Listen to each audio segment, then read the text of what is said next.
एग्जामपुर में हार्दिक स्वागत करता हूं। हम हैं एग्जामपुर कलम से क्रांति। साथियों, उत्तर प्रदेश पुलिस कांस्टेबल री एग्जाम की तैयारी करने वाले अब सभी छात्रों को थोड़ा टाइम मैनेजमेंट इससे संबंधित कुछ मैं आपको बात बताना चाहता हूं। अब सभी जानते हैं कि आप सभी लोग एकदम परेशान हैं, बहुत दिनों से सोच रहे हैं कि यार री एग्जाम कब होगा, नहीं होगा। अब क्या है कि मई का लास्ट चल रहा है, 4 जून को इन आम चुनावों का रिजल्ट आना है और उसके बाद में मतलब जो प्राथमिकता होगी ट्विटर कैंपेन इत्यादि के द्वारा हर तरीके से वो आपके एग्जाम को, री एग्जाम को जल्द से जल्द कराने की तरफ बढ़ने की होगी। पूरी हम लोग प्रयास करेंगे मुख्यमंत्री जी तक समय से बात पहुंचे, जिससे कि री एग्जाम की डेट आपकी समय से आ जाए। ऐसा ना हो कि पहले की तरह 10 से 15 दिन। अभी भी मेरे मन में कई बार खटका होता है, क्योंकि जैसे भर्ती बोर्ड की आदत रही है जल्दी ही बहुत ही कम समय देकर बताने की, तो अभी जून के एंड में भी पूरा 1 महीना बकाया है, या फिर जुलाई की शुरुआत में 11-12 तारीख जो बन रही है, इनमें साथी एग्जाम होने की अभी भी भरपूर पूरी संभावना है। अब इसके बाद जाता है तो ये समझिए कि उसमें कितना नुकसान है, क्या कि कब फिर रिजल्ट आएगा, कब दौड़ भाग होगी, कब फाइनल मेरिट और कब ये बच्चे ट्रेनिंग पर जाएंगे। और सब एक साथ 60,244 को ट्रेनिंग पे नहीं भेज सकते, क्योंकि ट्रेनिंग की कैपेसिटी नहीं उतनी, तो 2 या 3 शिफ्ट में जाएंगे। तो क्या किसी को ट्रेनिंग का मौका 2026 में मिलेगा?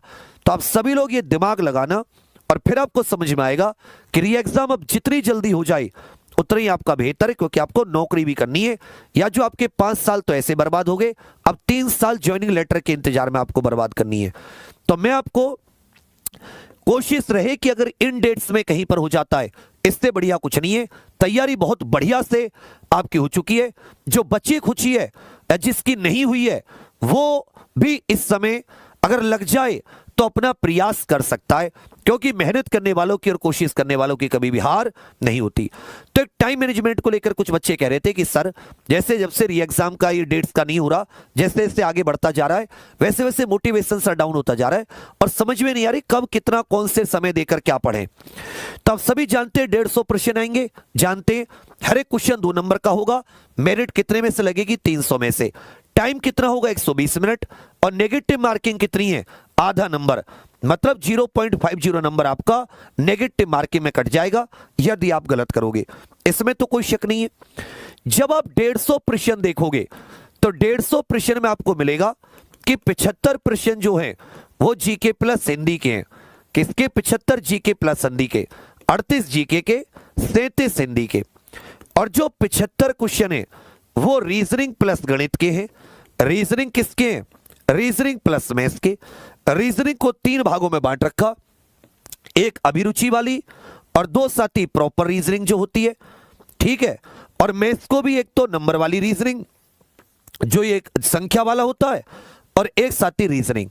समझे मेरी बात?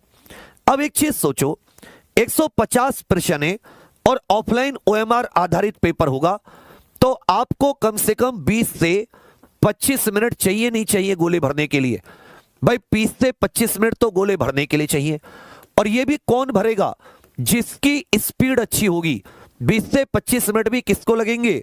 जिसकी स्पीड अच्छी है, मतलब जिसकी स्पीड अच्छी है। समझो मेरी बात, जिसकी स्पीड अच्छी है। अब कैसे? अगर आप मान लेता हूं 150 में से और आप अपने बेस्ट 130 क्वेश्चन करते हैं, बेस्ट 130 प्रश्न अटेंड करते हैं कि भाई मैं पूरे के पूरे 150 नहीं कर रहा, हालांकि 150 है तो आप तो 150 भी कर सकते हैं। अब 25 मिनट, 1 मिनट में कितने सेकंड होते हैं? 60 सेकंड होते हैं। भाई 1 मिनट में कितने सेकंड हो गए? 60। तो आपको एक्चुअल में 1500 सेकंड मिले। कितने सेकंड मिले? 25 मिनट में 1500 सेकंड मिले। अब 1500 सेकंड में आपको अगर कितने क्वेश्चन करने हैं? आपको साथ ही 150 क्वेश्चन अटेम्प्ट करने हैं, तो आप 150 से डिवाइड कर दो। एक क्वेश्चन के लिए आपको 10 सेकंड मिली। कितनी सेकंड मिली? 10 सेकंड। एक गोला भरने के लिए आपको क्या मिला? 10 सेकंड मिली। और यदि आप इसको 130 से डिवाइड करते हो कि मैं तो 130 ही करूंगा, तो आपको लगभग 11-12 सेकंड मिली। अब आप जानते हो 11-12 सेकंड में छोटा सा गोला भरना, तो इतना तो कम से कम समय लगा। 5 मिनट आपको देखने के लिए भी चाहिए कि भाई सब कुछ कहीं पर कोई गलती तो नहीं हो गई। अब इसका मतलब क्या हुआ? आपके पास पेपर करने के लिए 90 मिनट बची। पेपर करने के लिए क्या बची, 90 मिनट बची। अब पेपर करने के लिए 90 मिनट बची, इस 90 मिनट में आप सोचो आपको 130 प्रश्न करने, तो ये जो जीके और हिंदी है इससे आपको अपना टाइम बनाना है और गोले भरने की लगातार प्रैक्टिस कि जो जीके हिंदी के 75 क्वेश्चन आ रहे हैं, ये 75 में से कम मैं 65 से 70 क्वेश्चन, जिसमें आप 35 के करीब हिंदी में और लगभग 34 से 35 ही आप कह सकते हो जीके में। जिस तरीके की जीके का अब हम लोग प्रैक्टिस कर रहे हैं, जिस तरीके का हम लोग पढ़ाई कर रहे हैं, समझे। अगर तुम एग्जाम्पल के प्रॉपर छात्र हो, करंट अफेयर की सुबह की 6 बजे क्लास हर हालत में ले रहे हो, तो हम इस तक पहुंचने का प्रयास करेंगे, ठीक है। तो ये अगर आप 65 से 70 क्वेश्चन कर लेते हैं, और इसको करने के लिए आपने कितने मिनट लिए, ज्यादा से ज्यादा 20 मिनट। इन क्वेश्चनों को करने के लिए कितने मिनट लिए, 20 मिनट, क्योंकि पढ़ना और उत्तर टिक करना है, क्योंकि गोले तो बाद में भरने, गोले हमेशा बाद में भरो।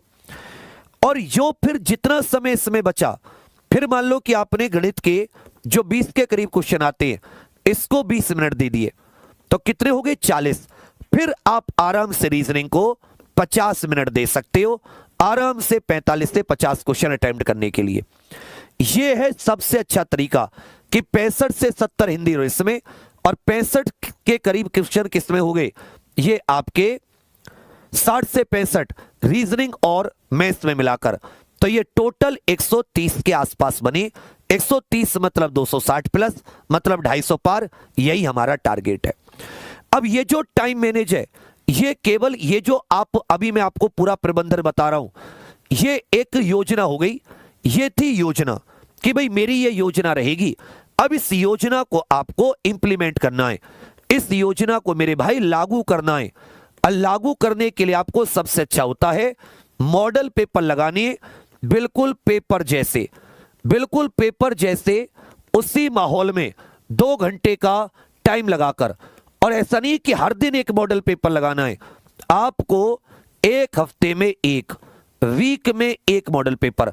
और ये जो योजना आपने बनाई, इसी योजना को लागू करो कि भाई 20 मिनट में कोशिश करूंगा हिंदी और जीके, चाहे कितने हो, ना हो 65 70, 40 45 50 तो होंगे, लेकिन 20 मिनट से ऊपर समय नहीं दूंगा।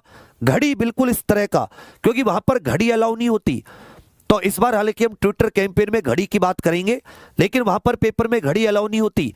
तो कैसे टाइम पता चलेगा कि मुझे 20 मिनट लगी हैं? ये मॉडल पेपर ही बताएंगे। जब तुम 10 12 15 20 मॉडल पेपर लगाओगे, तो एक आदत नहीं हो जाती कि कभी कभी तुम रोजाना 2-3 महीने 4 बजे सुबह उठो, तो अगर अलार्म नहीं भी बजा तो भी तुम्हारी आंखें 4 बजे खुल जाएंगी। आदत बन जाएगी, स्पीड बन जाएगी कि भाई मैं एक क्वेश्चन पढ़ने में 13 सेकंड लग रहा हूं, तो लगभग मैथ और रीजनिंग के ये 75 क्वेश्चन पढ़ने में मुझे 15 से 20 मिनट, सॉल्व करके 20 मिनट लगी। तो ये आदत बनानी है, आदत, हैबिट समझते हो, हैबिट अच्छी आदत। और तुम समझ रहे हो पता नहीं क्यों होते हैं मॉडल पेपर, समझ में आ रही है क्यों होते हैं? आदत बनाने के लिए, जो योजना बनाई है उसे लागू करने के लिए, कि फिर अगले 20 मिनट में मैथ और अगले 50 मिनट में रीजनिंग की, जब 30 मिनट बचे पेपर में तब गोले भरने शुरू करूं।